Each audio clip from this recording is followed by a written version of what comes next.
esta charla mezcla lo que es el liderazgo en el siglo XXI con el método Pellegrini, que ha sido investigado y que es uno de los entrenadores más reconocidos del mundo y que hoy está entrenando al Manchester City.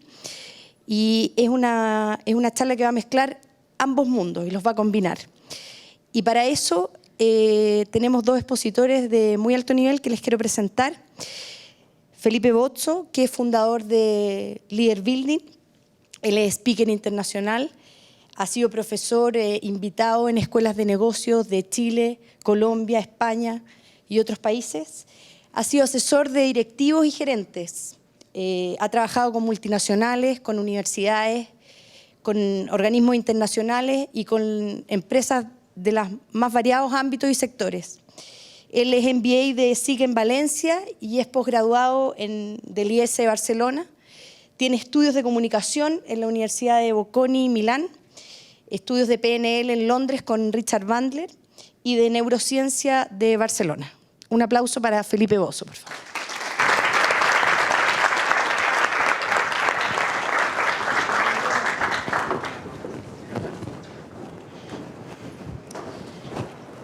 Bueno, también nos acompaña un periodista que ustedes deben conocer. Él es periodista de la Universidad Diego Portales y es máster en producción audiovisual de la Universidad Católica de Milán, Italia.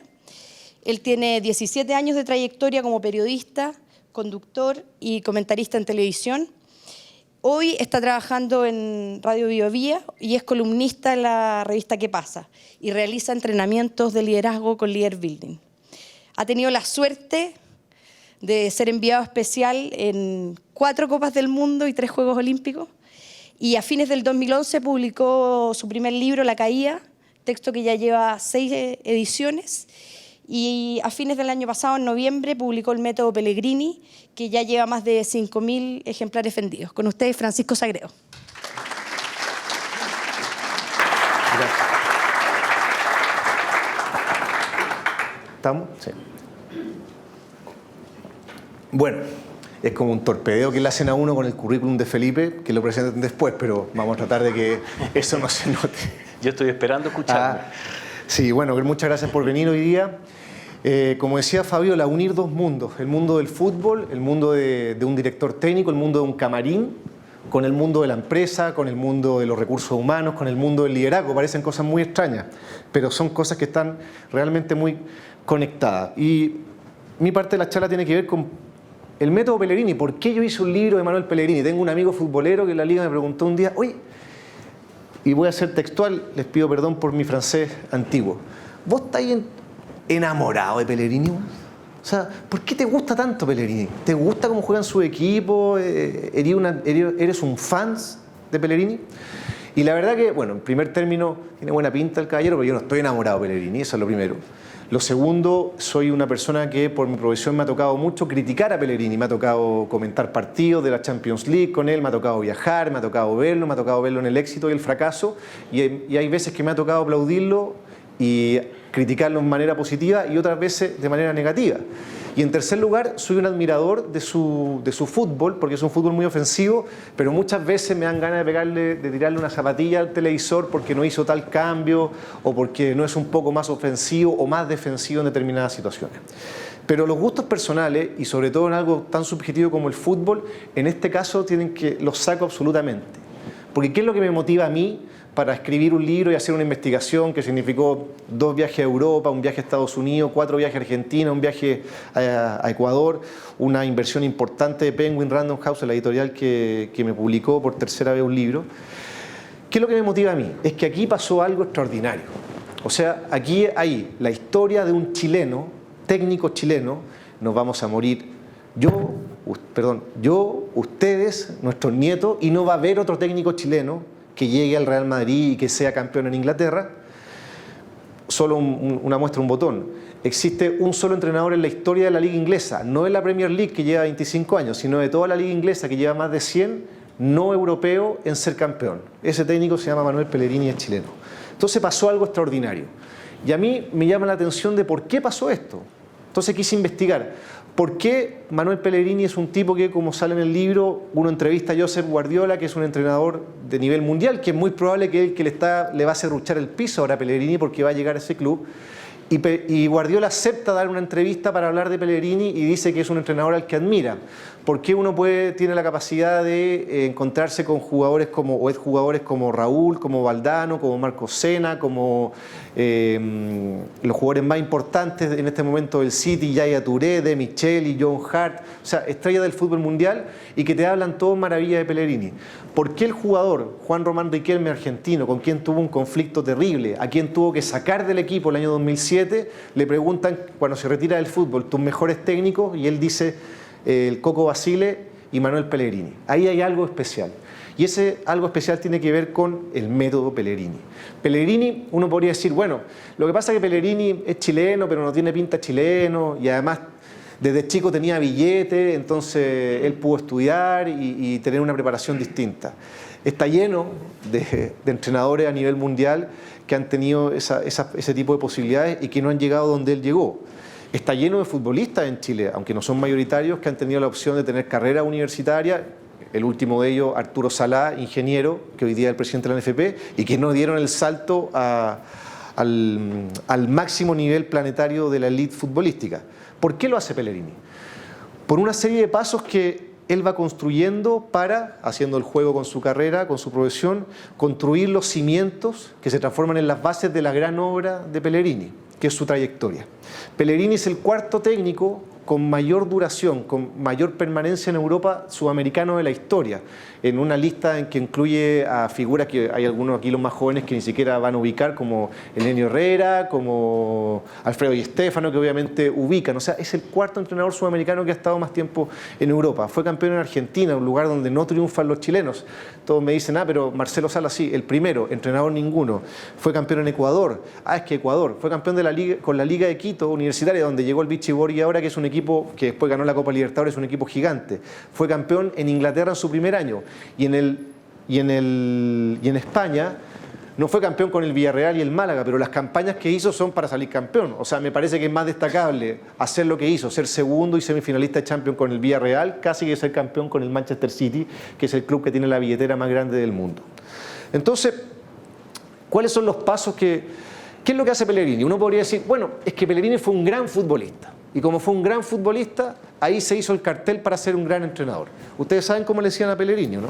A Pellegrini le decían Peligrosini. Porque dicen que era bueno, los que tienen más edad y ven más fútbol hace más tiempo acá, dicen que era bueno para hacer autogoles. Ustedes saben que Pellegrini jugó 434 partidos en primera división en su carrera. Es el quinto jugador con más partidos en la historia de la U. Y de esos 434 partidos jugó 419 de titular. Fue 14 años titular en la U, los 14 años que fue profesional. Entonces uno va viendo las caricaturas que se dan. Peligrosini. En toda esa cantidad de partidos y números que yo le di, ¿sabes cuántos autogoles convirtió? 4. En toda su carrera de defensa central. Pero se hace la caricatura en un país que somos chaqueteros, en un país que somos clasistas para arriba y para abajo, en un país donde Pellegrini tenía el gran pecado, primero, de ser ingeniero, segundo, de tener buena pinta, y tercero, de no ser especialmente carismático como lo pueden conocer.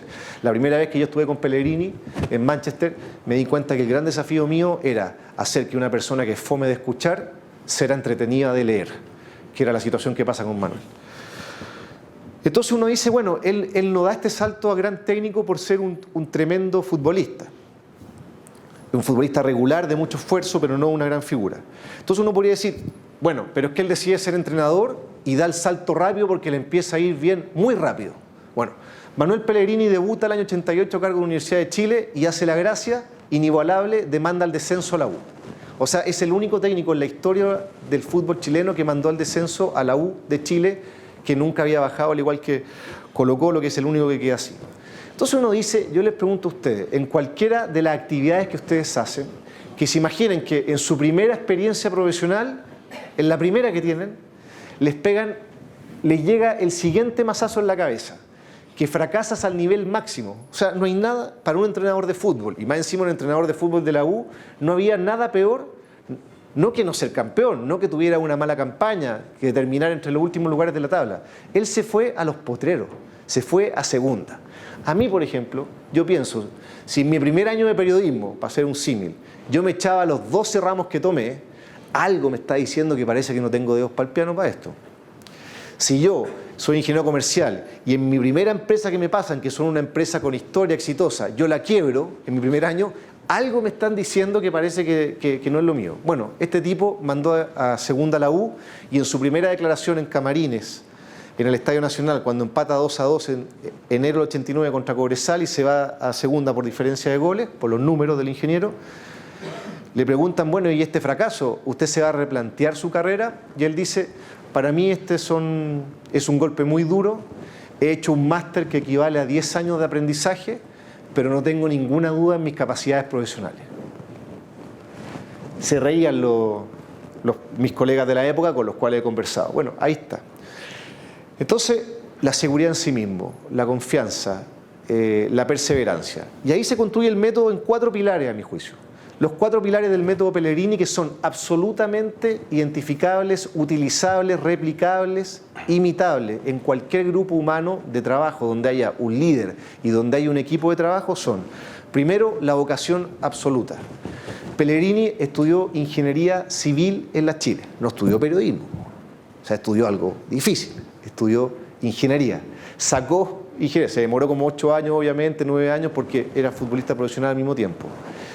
Tuvo la opción de hizo ramos de medicina, o sea, tenía la opción de estudiar medicina.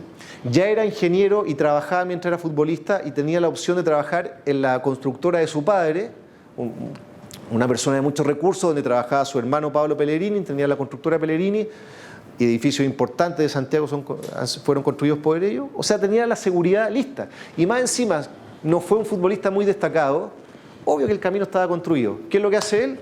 Él decide, no, yo quiero ser entrenador de fútbol.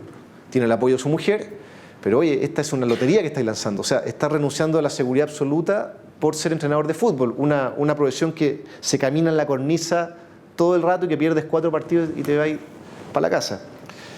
Y él dice algo que después replica en varias charlas, una de ellas en la Escuela de Ingeniería, que él dice, la decisión más importante de mi vida fue cuando yo decidí ser entrenador de fútbol y no ingeniero. ¿Y saben por qué fue no porque me fue bien, fue lo más importante de mi vida? Porque fue el día que yo decidí ser feliz. ¿Qué significa ser feliz? Que yo decidí seguir y hacer lo que yo quería, lo que yo amaba, sin saber si era lo que me iba a dar más plata, si iba a ser más exitoso, si me iba a dar seguridad. Porque hoy día, que Pellegrini gana $7 millones al año, pucha, cualquiera es feliz, po. A mí pónganme un tutú, yo soy feliz con 7 palos verdes al año. No, en ese momento no. En ese momento, y después del fracaso con la U, y él persiste. Entonces la vocación. Él tiene otra frase buena que dice, si tú trabajas en lo que te gusta, nunca vas a trabajar. Es decir, te van a pagar por no trabajar. Hay todo ahí un enredo, pero es verdad. Ahora, ustedes me pueden decir nuevamente, no todos tenemos la opción de tomar esas decisiones, de dedicarme 100% a lo que no me gusta, pero en todos los aspectos personales de trabajo que tenemos nosotros, sí tenemos la posibilidad de tomar decisiones. Y sobre todo aquí, aquellos que son más jóvenes, están en permanente situación de ir eligiendo caminos, de ir enrilando las carreras. Y muchas veces uno toma las decisiones que son las más seguras económicamente, o las que parece que tengo más talento para este lado, y hay veces que uno tiene claro que la vocación va por el otro. Entonces, el primer concepto del método Pellegrini, el primer pilar, la vocación. El segundo, la preparación. Un tipo que cuando era futbolista estudió ingeniería. Un tipo que cuando se dio cuenta que su vocación era ser técnico, en sus últimos años como técnico, se dedicó ¿a qué? A hacer cursos de inglés, cursos de italiano, cursos de francés. Se fue a Francia a estudiar, se fue a Inglaterra a estudiar. Después permaneció durante toda su primera etapa como técnico haciendo cursos en el extranjero.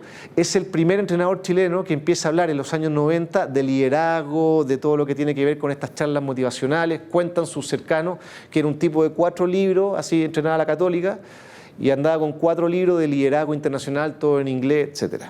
Entonces, hablando con Pellegrini, ¿por qué usted estudió francés cuando era futbolista de la U? ¿Por qué estudió alemán después cuando era futbolista, entrenador del Villarreal? Y él te decía, porque yo tenía un sueño cuando era entrenador. Mi sueño era ser entrenador del Real Madrid, que obviamente era una estupidez el año 80 para Pellegrini. O sea, más que un sueño era una locura. Pero él tiene otra frase buena que dice, y que yo creo que si uno fuera capaz, si uno tuviera el 5% de la convicción de Pellegrini, él decía, yo no sé si voy a llegar donde yo sueño, pero lo que sí es que tengo que estar preparado por si me llega. Entonces, por ejemplo, yo podría estar acá y contarle a alguien, me pregunta, oye, ¿qué te gustaría hacer a ti? Llevas 17 años trabajando en Chile. No, mi sueño es ser periodista a la BBC. Me encantaría que me pasaran un programa, trabajar en World Soccer y tener ahí toda la sección del fútbol latinoamericano en la BBC. Entonces mi interlocutor, ¿qué es lo primero que me tiene que decir? Bueno, supongo entonces que por si te llega, tú hablas inglés de manera bilingüe y perfecto. Entonces, ¿yo qué le voy a contestar? Unfortunately, no.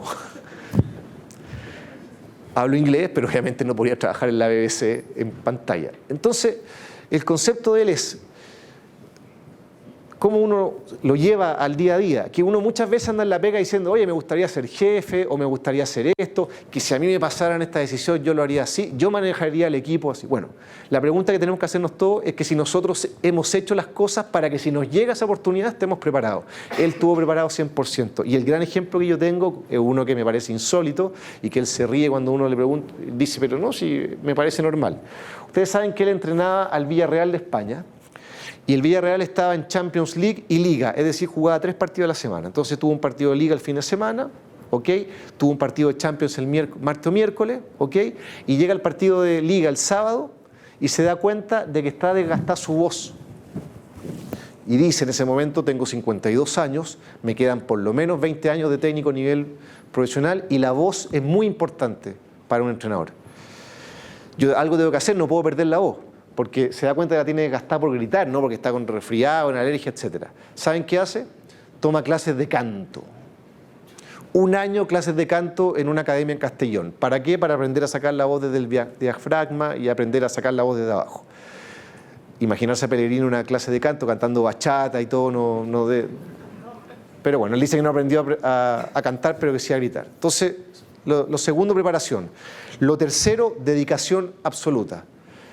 Él renuncia, y aquí obviamente yo no estoy de acuerdo, pero una demostración, él cuando empieza su carrera internacional, el año 99 en Ecuador, renuncia a su familia. Él dice, yo tengo 2 opciones acá, ingeniero, pragmático, total, yo tengo 2 opciones, mis hijos son todos adolescentes, están en el colegio, mi mujer era una exitosa ingeniera ejecutiva de una empresa importante en Chile, yo me los puedo llevar y quedarme en la vida conmigo. ¿Quién dice que a mí no me echan a los 5 partidos en la Liga de Quito? Y yo los cambié de colegio, a mi mujer la hice renunciar. ¿O quién no dice que todo lo contrario, que parto una carrera que no vuelvo nunca más y que empiezo a viajar en otros lados, que es lo que él pretendía, porque su sueño era Argentina, cuando estuvo en Argentina su sueño era Europa, cuando estuvo en España su sueño era Inglaterra. Y él dice, yo no voy a sacrificar a mi familia a esta ruleta rusa de que si resulta nos quedamos, si no. Y él toma esa decisión y se dedica absolutamente a esto, con el apoyo de su familia, la familia viaja mucho, sus hijos son adolescentes cuando él está en Argentina, entonces viajan permanentemente, etc. Pero una dedicación total. Entonces ahí alguien me podría decir, bueno, pero eso está loco, a mí no me interesa dedicarme hacia la pega. Pero aquí viene lo interesante, que Pellegrini es un tipo con una preparación absolutamente multidisciplinaria. Es un tipo que, bueno, esto que les conté del canto, pero que toca piano, que ha estado en clase de pintura, que habla 5 idiomas, es un gran lector, juega golf, juega tenis. Aquí voy. Que hoy día, y nuestro amigo Sampaoli que se acaba de ir, técnico que obviamente admiro mucho, no quiero comparar, pero hoy día se han dado cuenta que está de moda los entrenadores, y lo podemos llevar a los jefes, los entrenadores que duermen fútbol, comen fútbol y como que uno se imagina a Bielsa, así que duermen con 16 pantallas, así como la de Matrix, con puros partidos de fútbol. Todo. Bueno, Pellegrini es la antítesis de eso. ¿Y él qué es lo que dice? Que un líder, en este caso el líder de un camarín, tiene que ser un personaje que tenga distintas capacidades de conversación, distintas capacidades de entendimiento en distintas áreas. ¿Por qué? Porque a un futbolista, en el caso de un camarín, en el caso de una oficina, a un contador, a un junior o al gerente, etcétera, ¿qué es lo que pasa? A ti te puede interesar el deporte, pero a ti te puede interesar la agricultura, a ti te interesa el arte, y lo que necesita un líder es llegar, tener la posibilidad de empatizar con todas esas personas. Y cuando uno solo sabe de computación, si es una empresa de computación, si solo sabe de fútbol, si es un técnico, no logra esa empatía. Y el cuarto pilar de Pellegrini, el que me parece más importante, y con esto termino, que es el de la convicción absoluta en tus capacidades. Él dice, si yo no creo en mí, nadie va a creer en mí. Cuando yo era Peligrosini, yo confiaba en mis capacidades, entrenaba. Ustedes saben que Pellegrini es derecho, tuvo una enfermedad en el empeine no le cabía, esto es verdad, no le cabían los mocasines, porque se le hinchaba por un problema que tuvo, una artrosis que tuvo cuando niño, y entrenó para poder pegarle con la izquierda y terminó siendo zurdo. ¿Ya? Bueno, él decía, me critican, pero mi convicción es que yo puedo ser futbolista, el cuarto futbolista con más partidos de la historia de la U. Después, entrenador, se va al descenso a la U, convicción, yo voy a seguir adelante, tengo la preparación. Después, la Católica, el Secundón, el Peligrosini, el Pele, el piloto Lufthansa. Ahí terminó Pellegrini, entrenador del Real Madrid y del Manchester City. Convicción absoluta, mantenerse en una línea similar, de un estado de ánimo similar en el fracaso y en el éxito. Siempre. Hoy día ganamos, mañana perdemos. En la empresa lo mismo. Hoy día un buen día, mañana un día más o menos, y yo no tengo por qué estar eufórico un día o querer tirarme el 9º piso otro día. Entonces, esas son las cuatro claves del método Pellegrini. Está lleno, ahí Felipe les va a comentar, está lleno de anécdotas que van demostrando todo este tipo de situaciones, con jugadores, desde los jugadores más humildes, cuando se fue a segunda con la U, hasta Cristiano Ronaldo o Yaya Touré o el Kun Agüero hoy día en el Manchester City. 4 conceptos básicos del método Pellegrini: vocación, preparación, dedicación y convicción. Yo creo que con esos 4 conceptos son los que nosotros agarramos y nos dimos cuenta que aquí había un método que se podía trabajar y que se podía traspasar a cualquier grupo humano, a cualquier empresa. Me voy a colgar un poco de lo que decía Francisco. Nosotros empezamos a conversar y dijimos, a ver, ¿cómo podemos traspasar todos estos conceptos a un entrenamiento? Y déjenme contarles una historia. Y tal vez con eso les explico por qué nos pareció, cuando conversamos, que esto sí era algo que se podía usar para entrenar equipos y traspasar, en el fondo, todas estas experiencias. Hace algunos meses me invitaron a Colombia, estuve en Bogotá y tuve la posibilidad de ver un taller, una empresa que hace artesanía, hace platitos de estos que pintan y velas con olor, y se los vende a empresas como Home Center, como Sodimac, pero en Colombia. Y hasta ahí eso no tiene demasiada gracia. Lo que me pareció increíble de ese taller no es lo que hacía, sino quienes trabajaban allí. Las personas que trabajaban allí eran excomandantes de las FARC, gente que se había retirado del movimiento de las FARC, junto con ex militares del ejército colombiano. Y trabajaban juntos. Y además los militares del ejército colombiano eran personas a las que los habían sacado del ejército y le habían armado este taller porque habían sufrido alguna minusvalía durante la guerra con las FARC. O sea, alguien se había bajado, algún militar, y había pisado una bomba cuando llegan en las lanchas, y había una bomba antipersonal y le había volado la pierna, y otro estaba quemado porque volaron un avión y él iba en ese avión, y ahora están trabajando juntos. Y los ves entrar y ves cómo la gente de la FARC ayuda a subir las sillas de ruedas a sus compañeros del ejército. Y dice, bueno, aquí alguien hizo algo extraordinario. Hay un chico que tenía la cara toda quemada porque precisamente es el que, como les contaba, se cayó en el avión y fue el único superviviente. Le reconstruyeron el rostro en Estados Unidos. Y cuando le preguntamos, bueno, ¿y en qué equipo trabajas? Dice, en el de velas. Y yo, ¿el de velas? O sea, ¿no será un poco fuerte para ti? Tú estás quemado y trabajas en el equipo de velas. Y me dice que ahí están mis amigos. Y te mueres como me tratan. Y me invitan a asados y tal. Y digo, ¿y quiénes son tus amigos? Me dice, la comandante no sé quién. Y yo decía, me ponía la piel de gallina. Y esos son los procesos de liderazgo que nos interesan en el Leader Building. Cuando alguien hace algo extraordinario, nosotros dijimos, aquí alguien tiene que haber hecho algo extraordinario, vamos a abrir esta caja y vamos a ver qué pasó. Vamos a intentar entender qué elementos se hacen para que un equipo pueda colaborar de esa forma. Seguro que tienen problemas y seguro que hay discusiones y que, igual que en un camarín o en un equipo de fútbol, alguien debe estar orquestando ese conflicto y no debe ser fácil. Pero sin duda que han avanzado una brutalidad. Y en cierta forma, lo que Francisco está haciendo fue decir, aquí Manuel Pellegrini hizo algo extraordinario. Fue totalmente fuera de los estándares, algo que nadie ha hecho, algo que está demasiado lejos de lo que hacemos todos. Y decir, bueno, vamos a abrir y vamos a ver qué pasó, qué hizo, qué cosas concretas hizo. Y fíjense que esto es muy interesante. Cuando empezamos a conversar con Francisco sobre la idea de crear un entrenamiento, Francisco me decía, oye, pues, yo la primera pregunta que le hice fue, Francisco, ¿tú creaste una lista para como alabar a Pellegrini? Y me dijo, no, yo he investigado hechos, cosas concretas que pasaron. Y ahí empezamos a conectar y empezamos a darle forma a este entrenamiento. Porque al final, lo que interesa en el siglo XXI es otro tipo de liderazgo. Nosotros venimos de un mundo, todos nosotros, los que estamos aquí, a ver, ¿quiénes usaron la máquina de escribir? Levanten la mano los que usaron para hacer algún trabajo. Sí. Gracias a los que, por mostrarnos que estamos viejos, a los pocos que no levantaron la mano, ¿verdad? Pero fíjense que el mundo cambió mucho. O sea, de una máquina de escribir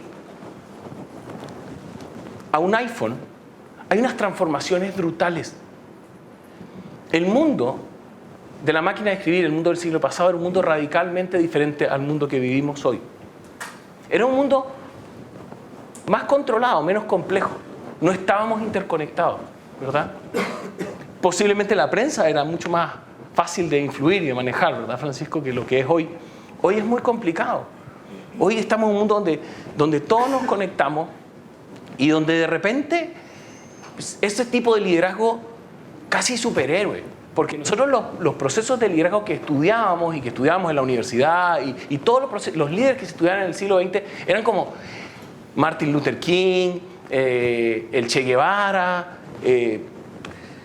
no sé, John Kennedy. Y uno decía, bueno, Mandela, y uno decía, ¿y yo qué tengo que ver con esa gente? O sea, y de hecho los investigadores gastaban mucho tiempo como construyendo unas largas listas con las características que tenían los supuestos líderes. Y todos los demás tratando de imitar esas características para decir, bueno, ¿cómo hago para ser como Mandela? Y al final yo digo, bueno, esto no tiene nada que ver conmigo. Pues ese tipo de liderazgo a nosotros no nos interesa. Decimos, ese liderazgo no es tan útil en el mundo de hoy. El mundo de hoy requiere un liderazgo diferente, con mucho más humildad. ¿Se imaginan qué pasaría hoy día con el Che Guevara intentando construir el mito?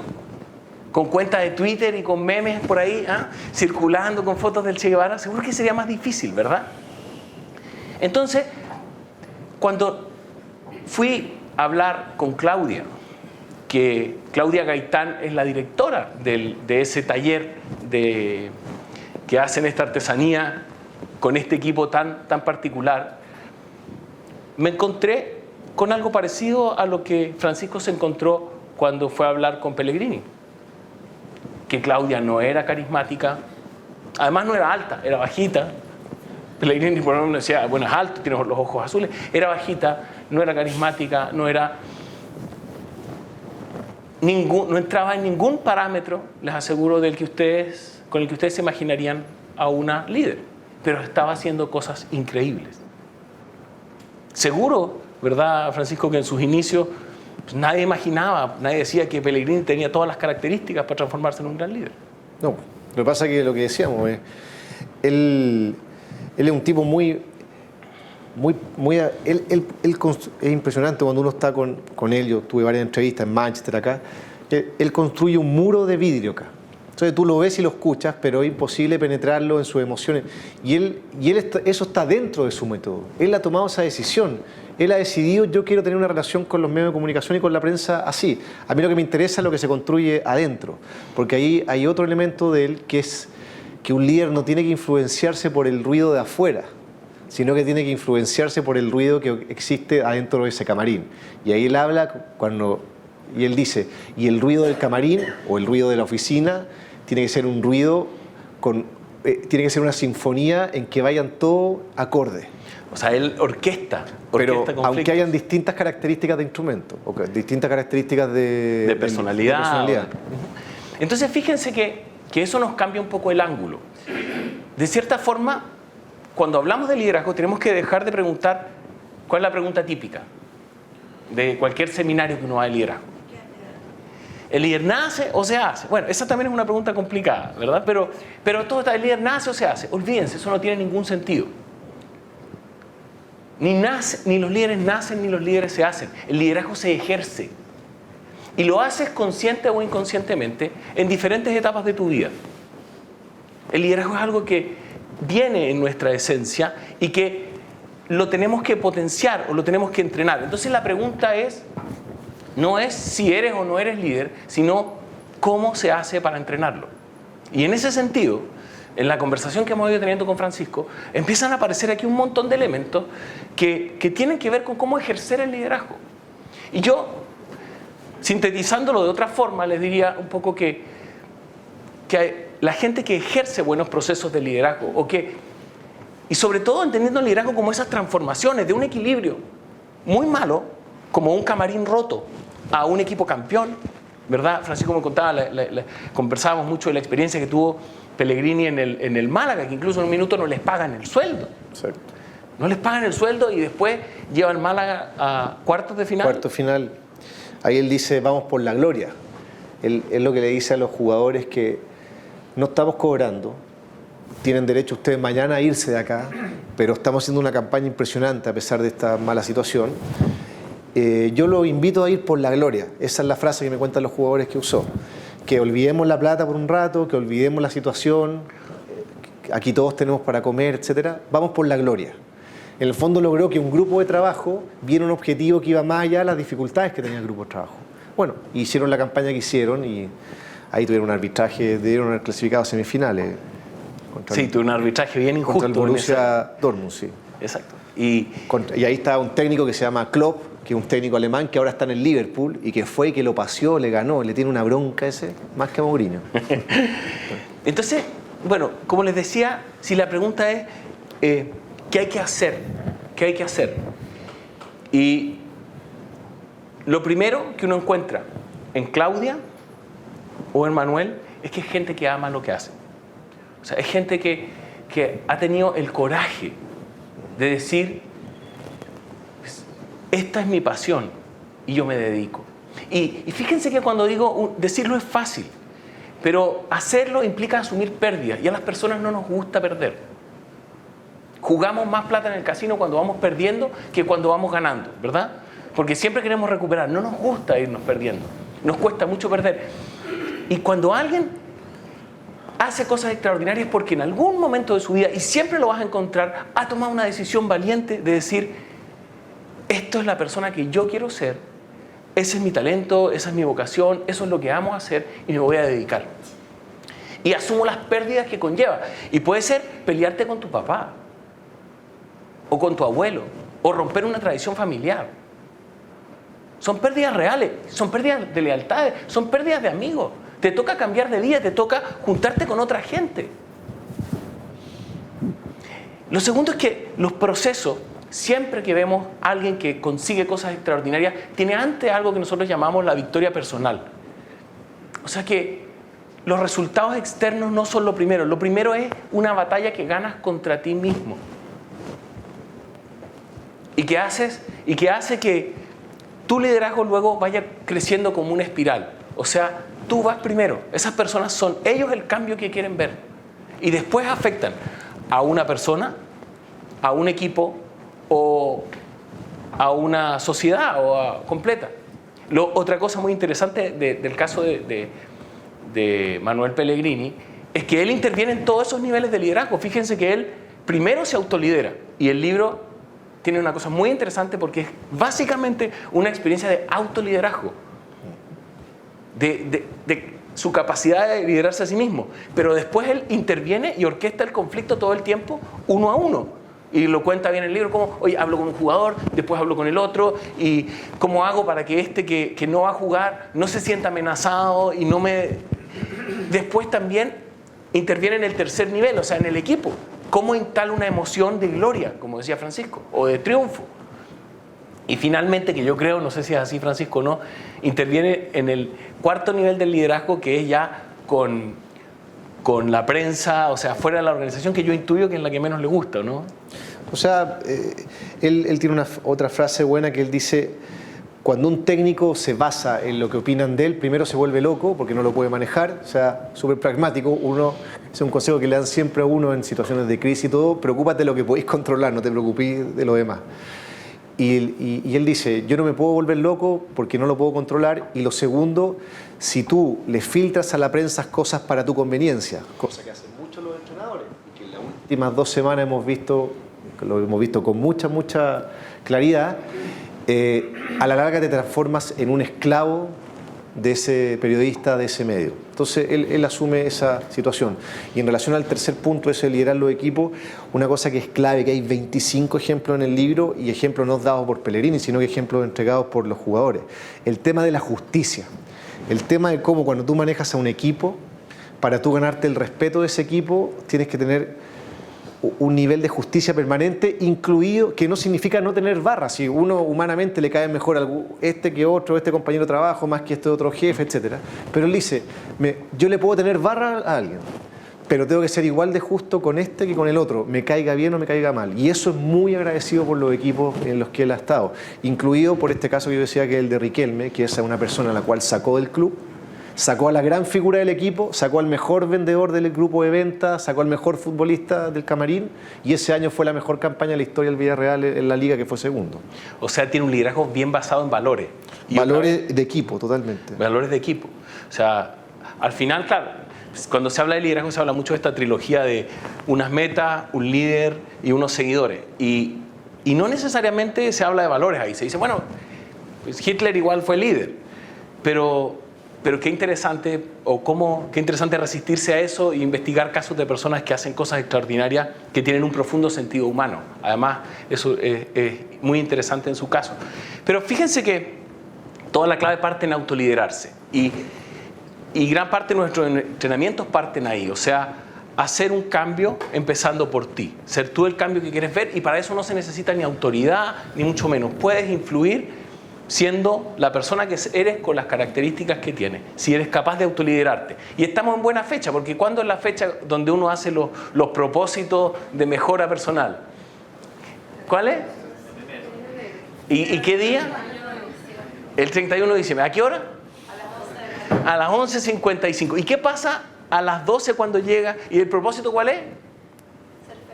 Ser feliz, bajar de peso, ¿sí? Aprender inglés. ¿Y qué pasa cuando queremos bajar de peso y a los 5 minutos llega la torta de chocolate para celebrar el año nuevo? Es que el lunes parte la dieta.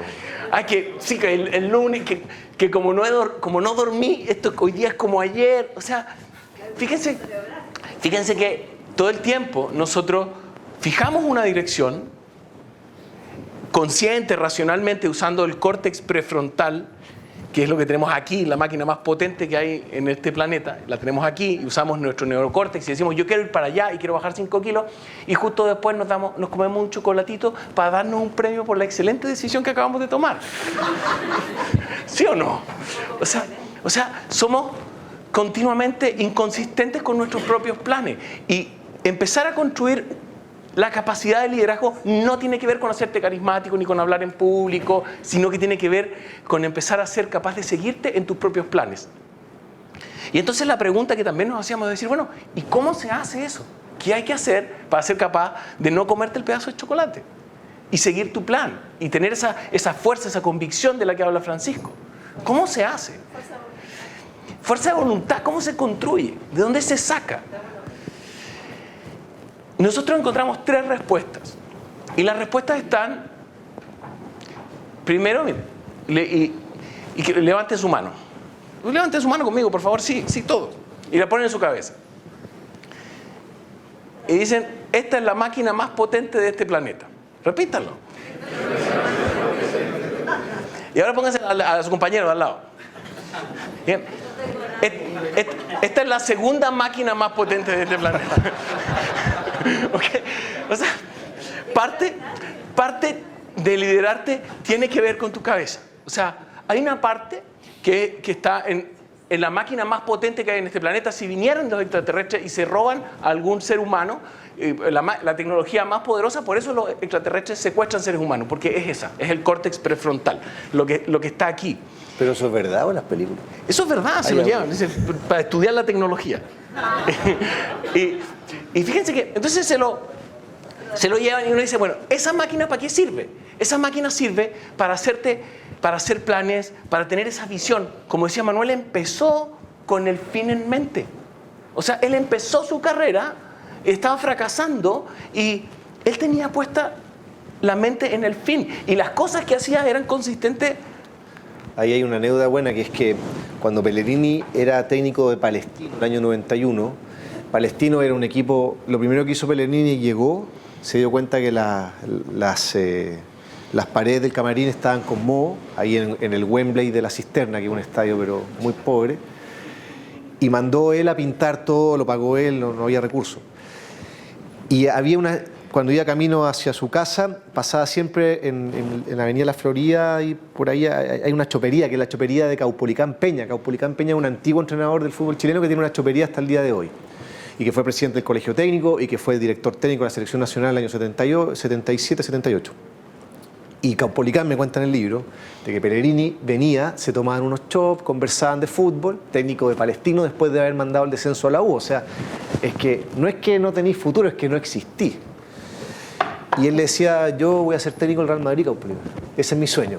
Y Caupolicán reconoce que lo miraba y como que le decía, sí, no, sí. Tú tranquilo. Tú tranquilo que vaya a ser técnico del Real Madrid.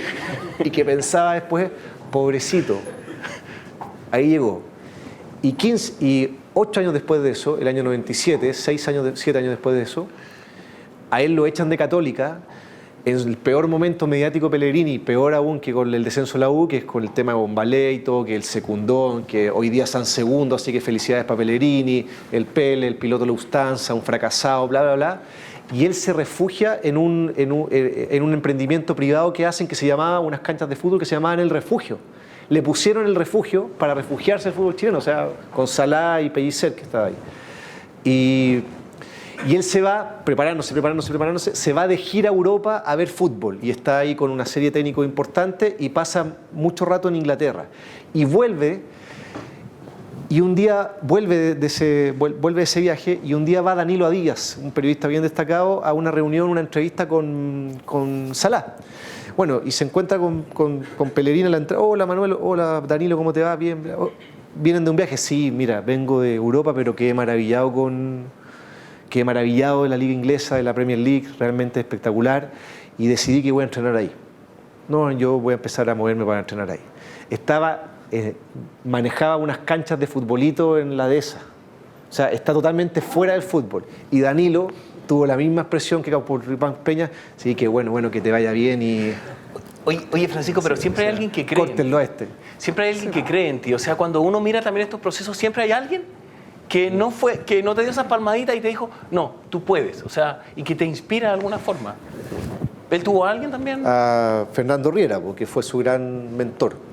El técnico de la U, de la selección chilena del Mundial 62, y que fue el maestro de Riera. Hoy día Riera debe estar muy orgulloso porque sus dos grandes seguidores, sus dos grandes pupilos, uno es presidente de la NFP y el otro entrena en Inglaterra. Él fue el que lo abrió y él reconoce. El que me abrió la luz de ser técnico fue Riera. De hacer ver, a veces es un profesor, tu primer jefe. Siempre hay alguien también que te abre, que te prende esa ampolletita de que tú puedes y que refuerza esa convicción. Pero pasamos del cerebro. Entonces lo primero que hay que usar es el cerebro para hacer planes, verte en el futuro y también para entender quién eres, para reconocerte. La clave del liderazgo tiene mucho que ver con humildad. ¿Saben por qué? Porque cuando te miras y miras hacia adentro, lo que encuentras son mucho más defectos y cosas por mejorar que talento. El talento Dios nos la repartió de forma bien escasa a cada uno, nos dio un par de talentos a cada uno y bien democráticamente. Todos tenemos algún talento y todos tenemos muchísimas áreas donde necesitamos apoyo, donde necesitamos a otros. Y conocerte, saber quién eres, dónde tengo que apoyarme y cuál es mi talento, es parte de ese diagnóstico que tienes que hacer con tu máquina poderosa que se llama córtex prefrontal. El segundo elemento es el corazón. Aunque en realidad la gente suele pensar que las emociones se almacenan en el corazón, pero no están en el corazón, lo siento, están también en el cerebro. Y tienen 3 cerebros, qué buena esta charla. Llegaron con un cerebro y se van a ir con 3, imagínense. Tienen un sistema reptil, un sistema límbico y el neocórtex. Las emociones se almacenan en una serie de organelos que están en el sistema límbico y que almacenan ahí la memoria y después después ahí se almacena, por ejemplo, en un lugar las caras y por eso de repente tú ves una cara y en otro lugar los conceptos y ves la cara de la prima y dices, la que me cae mal, y no la invitas a comer. Y ese cerebro, el cerebro emocional es un cerebro que piensa bien rápido. Pero fíjense que no hay razón sin emoción. Cuando algo no tiene carga emocional, tú no puedes pensar. ¿O no? ¿Qué pasa en Santiago cuando de repente tu pareja está embarazada o vas a ser papá o tú estás embarazada? ¿Qué pasa en Santiago? Se llena de embarazadas, ¿o no? Aparecen por todos lados. Y se llena de tiendas de bebé y de carritos y todo es de niños. Y aparecen niños. Mi hijo, que le encanta el fútbol, no ve embarazadas, ve mujeres que se robaron su pelota. O sea, pero algo aparece cuando tiene carga emocional. Entonces, cuando te enfocas y dices, yo quiero ir a Inglaterra a entrenar, eso toma carga emocional y por lo tanto las oportunidades las empiezas a ver. Y antes no existían. Pero hay que encontrar un temple emocional porque mucha emoción tampoco te deja pensar. Emoción y razón siempre están juntos. Uno no existe sin lo otro. Pero demasiada carga emocional nos genera una reacción que se llama la reacción de estrés y nos late el corazón, nos sudan las manos y queremos salir corriendo. Porque usamos el mismo cerebro para manejar el iPhone con el que arrancábamos en las cuevas de los dinosaurios. Y a veces nos encontramos en situaciones y tenemos secuestros emocionales. Y entonces pensamos que lo que tenemos al frente es un dinosaurio todo el tiempo. Y decimos, bueno, entonces nuestro organismo interrumpe la digestión y dice, bueno, pues ¿qué más da lo que desayuné en la mañana si ahora yo soy el desayuno del que está al frente? ¿Verdad? ¿Sí o no? Y esos secuestros, este cerebro medio paranoico, lo tenemos todo el tiempo. Y la gente que aprende a liderar bien es capaz de encontrar el temple emocional. Y Manuel lo hace de una forma increíble, ¿verdad? O sea, sí, Raúl tiene una frase en el libro que me dice, lo mejor de Pellegrini es que si tú eras un jugador que te habían raptado los extraterrestres el fin de semana, es decir, no jugaste el partido y llegas el lunes a entrenar y no supiste el resultado, tú al ver el entrenamiento y cómo actúa Manuel no sabías cómo salió el equipo. O sea, él era igual en la victoria y en la derrota. Ahora, todo esto y que tiene que ver con lo que decía Felipe, que hoy día los liderazgos ya no son esos liderazgos mesiánicos en que estamos mirando a Malcolm X o que estamos viendo a Kennedy. A mí, por ejemplo, si me tocara ser líder, yo no estoy conectado con ese tipo de liderazgo de Pellegrini de tanta frialdad, ¿ya? Pero, ¿qué es lo que rescato de ese liderazgo? ¿Y por qué me parece extraordinario? De que a él le ha resultado. O sea que a él, desde jugadores, como les decía yo, Cristiano Ronaldo, Raúl, reconocen eso de él y lo aplauden. Cuando han pasado pero por los mejores técnicos del mundo, con tremendos currículum, y que en el caso de Pellegrini, que no era el caso de Pellegrini cuando llegó al Madrid, porque Pellegrini llega al Madrid siendo el técnico del Villarreal. Es distinto ahora a Pellegrini. Pellegrini ya fue campeón en Inglaterra, entrenó al Manchester City, ya pasó por el Real Madrid, o sea, tiene un pedigrí distinto. Y por eso ayer lo escuchaban que no quiere ser técnico de la selección chilena en este periodo porque él le queda un contrato en Europa todavía. Entonces, esa capacidad de manejar sus emociones... Pero fíjense que el liderazgo tiene mucho que ver con traspasar a los otros ese estado emocional. Las emociones no solo tienes que encontrar tú el temple emocional, sino que se contagian y se instalan. La tranquilidad. Si perdimos el partido, hoy perdimos. Aunque a veces no sepas la salida, no sepas lo que vas a hacer. Pero el liderazgo tiene mucho que ver con el corazón en el sentido de, yo te indico, vamos en una dirección porque vamos a un objetivo y anulo la incertidumbre que hay en ese proceso, controlando mis estados emocionales y transmitiéndote seguridad, confianza, tranquilidad, lo vamos a hacer, vamos por la gloria. Todo eso es una muy potente gestión emocional. Y es el segundo punto, y salen de estos secuestros emocionales que nos pasa a nosotros aquí. Hemos hablado mucho de cosas de fútbol, temas, bueno, también le gusta a las mujeres mucho el fútbol, pero de verdad que voy a contar una historia de secuestro emocional que también les pasa a veces, que nos puede pasar también a los hombres, pero las mujeres que están aquí tienen una amiga que siempre termina con el pololo, ¿sí o no? ¿sí? Y que las llama para contarle la misma historia, que ya te la ha contado no sé cuántas veces, y después siempre vuelve. ¿Sí? Imagínense que ustedes salen de aquí y la llama y le dice a la amiga, oye, ¿sabes qué? Mira, la verdad es que hoy estoy súper angustiada, amiga, quiero hablar contigo porque resulta que terminé con mi pololo. Vámonos ahí a comer algo y yo te cuento la historia. Y tú, otra vez me va a contar la historia. Y tú le dices, oye, amiga, ¿sabes que me duele la garganta? Esto de los aires acondicionados aquí en los hoteles que lo ponen tan fuerte. Mira, ¿sabes qué? ¿Por qué no lo dejamos mejor para mañana nos damos un paseíto aquí por el Bicentenario? Y te haces la loca. Puede pasar o no.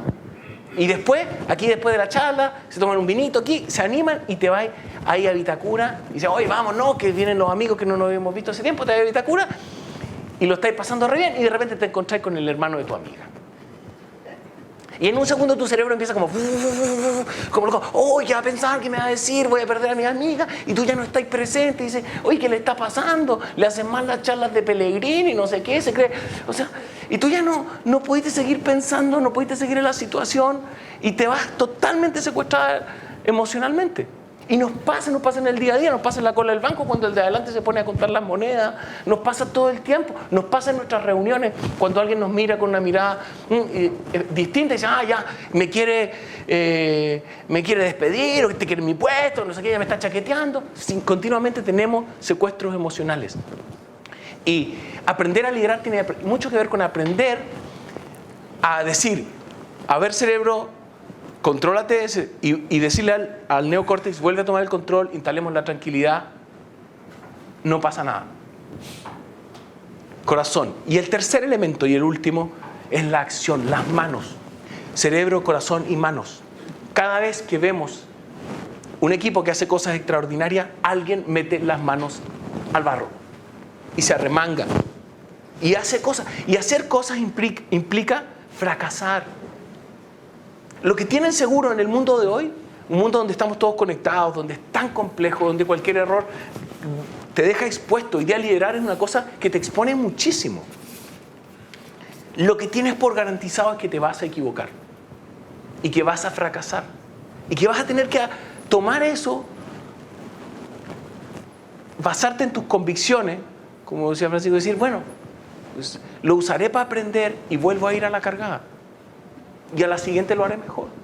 Y así refuerzo mi autoestima y digo, bueno, pues yo me caigo, pero siempre me vuelvo a poner de pie y siempre voy a solucionar o encontrar una solución a esto a través de la acción y de la práctica. Y eso me hace experto.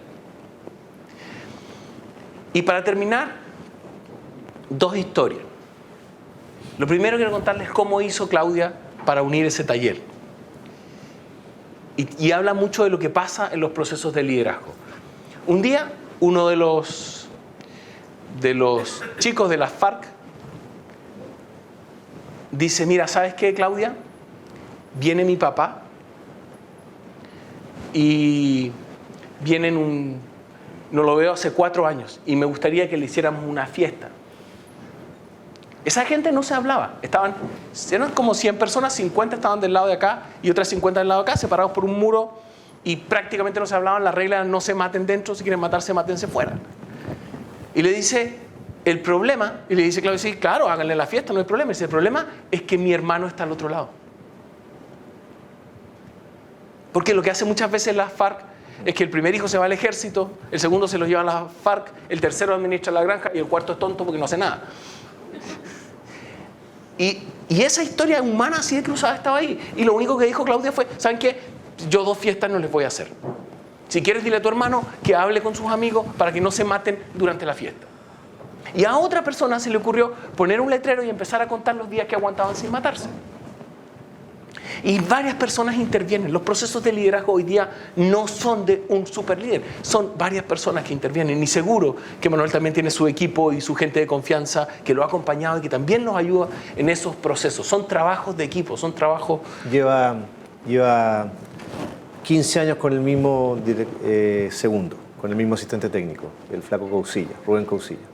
Y, o sea, seguro que es así y que tiene un equipo. Y en cada conflicto de equipo puedes encontrar el padre Puedes encontrar el padre y puedes encontrar los hijos. Lo puedes encontrar entre Israel y Palestina, ambos vienen de Abraham. Lo puedes encontrar en tu equipo cada vez que hay un conflicto. En este mundo de relaciones rotas, de tantas dificultades, siempre hay un padre que se puede encontrar para solucionar los conflictos en los equipos. Y sin armonía en los equipos no hay productividad. Sin confianza nunca va a haber productividad, nunca va a haber eficiencia en un equipo.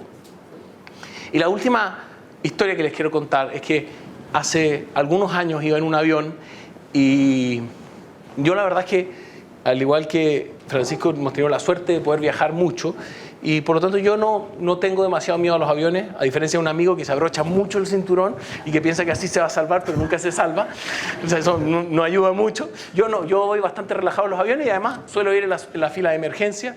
Y como siempre estaba en la fila de emergencia y no escucho prácticamente nada de lo que me dicen hasta que a mitad de vuelo, más o menos por arriba de Bolivia, escucho que el piloto dice: hemos perdido 3 toneladas de combustible, iniciamos el aterrizaje de emergencia. Y dije, esto es nuevo. O sea, esto no lo he escuchado. Y cuando ves que la azafata se pone a llorar y que el copiloto corre por el pasillo, dices, sí, esto va en serio. Y lo primero que me di cuenta es que no sabía abrir la puerta de emergencia y gasté un poco de tiempo en entender cómo se abría esa cosa si es que me tocaba ser la persona que tenía que abrirla. Lo segundo que hice fue ponerme una frazada en la espalda por si eso se incendiaba y yo me tapaba. No era muy buen plan, lo sé, pero bueno, mejor que el del cinturón. Y los siguientes 15 minutos pude pensar sobre mi vida los últimos 15 minutos antes de tener un accidente aéreo. Lo que más me sorprendió es que no tenía miedo. Siempre pensé que cuando te vas a morir tienes miedo o vas a tener mucho miedo. Tenía tanta pena que el miedo desapareció y me di cuenta que no puedes instalar 2 emociones tan fuertes. Instalas una emoción central y la emoción que instalé fue la pena. Tenía mucha pena. Y obviamente yo soy papá de 4 hijos y lo que uno se pregunta es, ¿qué va a pasar con mis hijos? Y una de las preguntas que se me vino a la mente fue, ¿qué van a pensar de papá? Mis hijos son chicos. Y vino una respuesta que me tranquilizó muchísimo, que es: papá va invitado a dar una conferencia de liderazgo a la Universidad de los Andes de Bogotá. No por la importancia que eso tenga o no, sino porque el mensaje que había ahí era: papá hace lo que ama. Y aunque no lo entendiera en ese minuto, sabía que tarde o temprano lo iban a entender. Muchas gracias.